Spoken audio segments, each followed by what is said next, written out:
Well, friends, no matter how bad of a day you are having, I want you to remember that at least you did not walk out on the stage last night only to learn that your entire 40-year career has been deemed worthless.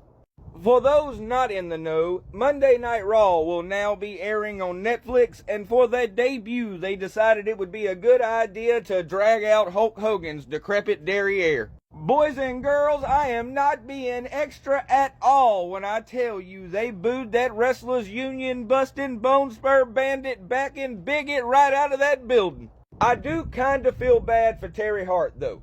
A man whose moniker I am most definitely trying to steal for myself. That would be the Mouth of the South. That boy was up there fighting for his life, waving that flag behind that rotten leather banana, Terry Bollea. But Mr. Bartender, I thought Hulk Hogan was a real American hero. Well, friend, I am sorry to burst your bubble, but unfortunately for you, Terry Bollea is nothing more than a real American fuckboy.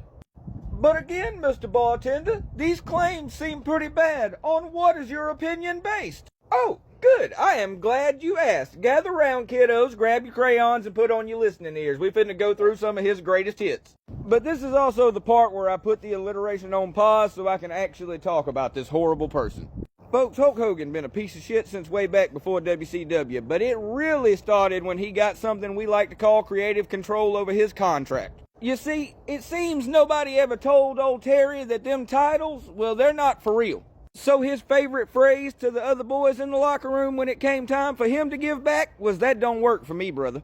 We all fondly remember the NWO, but most of us do not realize that only worked that way because he was a selfish motherfucker.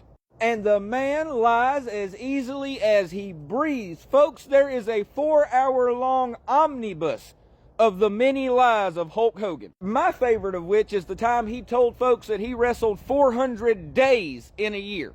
Hold on, give me a second. I'll explain how that works. Apparently, because he flew back and forth between America and Japan, he somehow was able to come up with an extra 40 fucking days. The man once said he did some partying with Jim Belushi, 10 years after Jim Belushi bit the dust. The guy loves to tell people he was almost the spokesperson for the George Foreman Grill, but he missed a call because he was picking his kids up from school. He once told The Undertaker that he nearly snapped his neck on a tombstone. On further review of the footage, the ground and that man's head never even touched. But bartender, everybody lies a little bit. Don't worry, it gets a whole lot worse. If lies were the worst of his doing, I believe folks would just let him live without all that booing. You see, several years ago, it all came out on a secret recording that he had certain feelings about the fact that his daughter's boyfriend, well, he was black. And old Terry Bollea, well, he had some choice words about that. Well, a choice word about that. But bartender, that was so long ago. People change. Aren't we into giving folks second chances? Not when you said that shit at almost 70. People absolutely can put in the work to become a better person, but they do not offer those kind of courses at the same places you take a class on promoting Pumpkin Spice Palpatine. So yeah, folks, if you see your wrestling friends a little extra happy today, it is because they got one more chance to boo Hulk Hogan before he ends up frying in hell. Now, it is my baby's first birthday, so I will be spending my day in dad mode. Y'all do me a favor. If you enjoyed this rant, hit them buttons. Consider becoming a member.